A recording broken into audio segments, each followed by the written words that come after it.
The Hunger Games for Psychics is real now. There is something called the 2025 Psi Games. It is in Charlottesville, Virginia. It is a competition for kids and adults and teams where you can test your Psi abilities. The categories are Dowsing, Mind Sight, Psychokinesis, Remote Viewing, my favorite. Actually, that's my favorite. And Precognition. You can literally sign up. I'll leave the link right here. And I don't know why I compared it to the Hunger Games, but first place, you get $1,500 cash. And you become a part of history because this is the first one ever.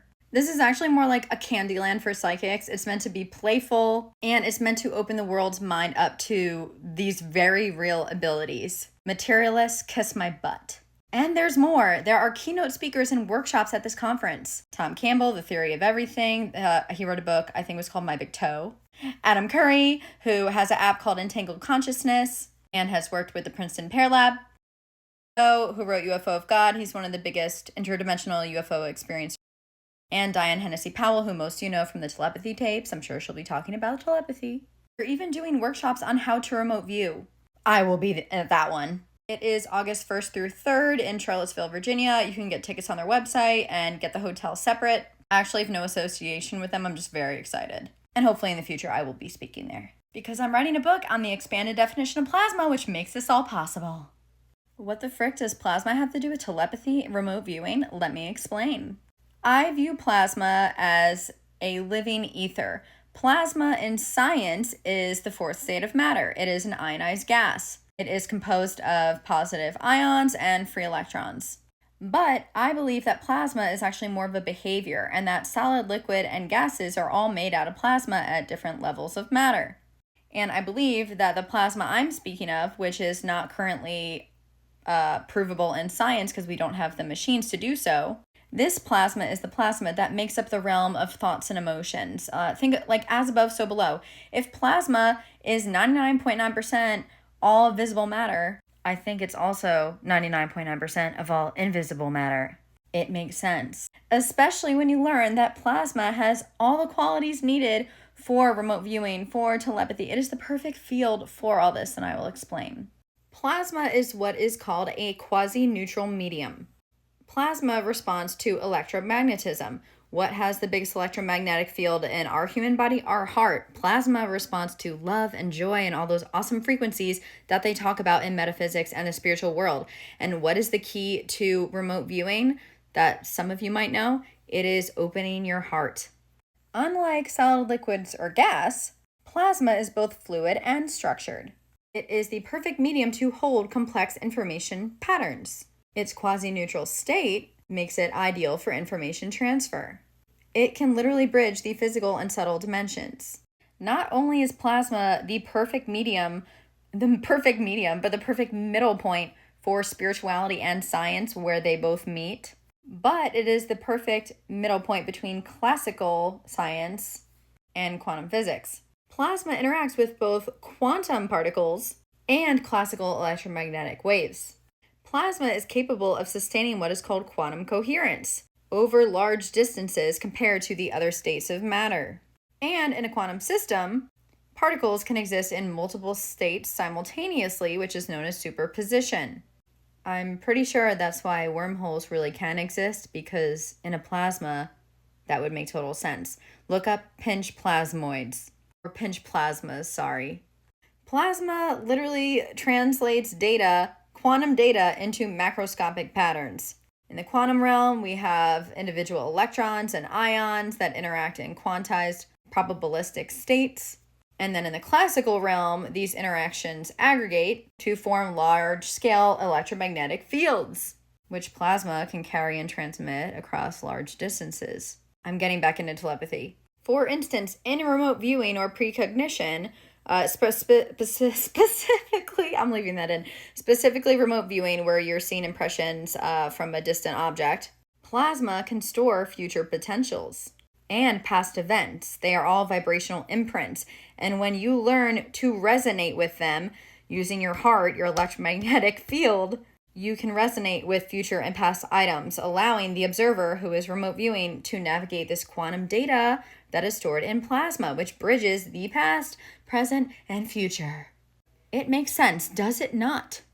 Telepathy is pretty similar. It is about resonance. If you're on the same kind of frequency, think of radios tuning to receive a certain signal. Two people can telepathically communicate quite easily by resonating together and exchanging those images, those thought forms, in this four-dimensional plasma state, this living ether state. And in my book, which the link is in my bio if this is interesting you, I talk about, which is coming out in the summer, I talk about why plasma, specifically the expanded definition, it is a living ether, and the field has its own intelligence.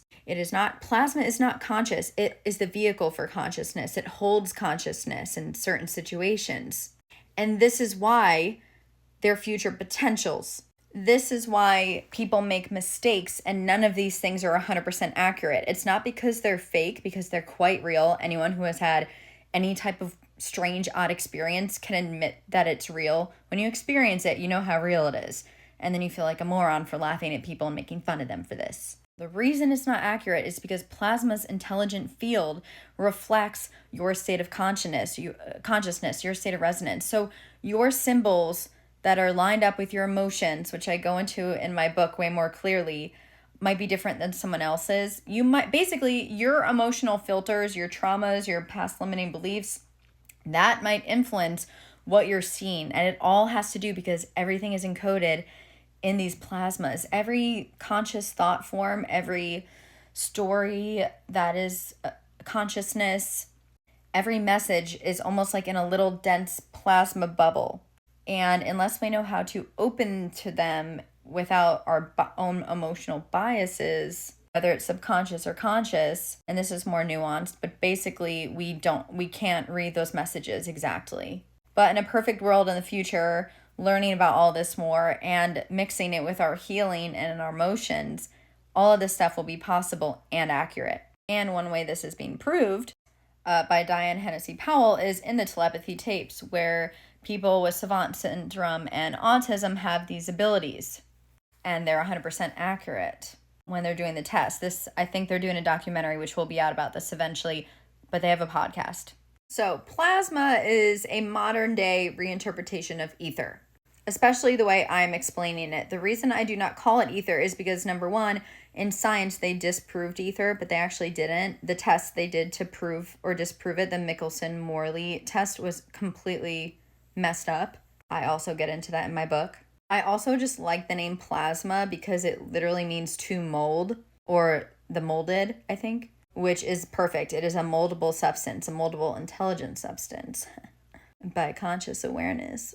But there are many beautiful hints that have to do with ether and the word quintessence.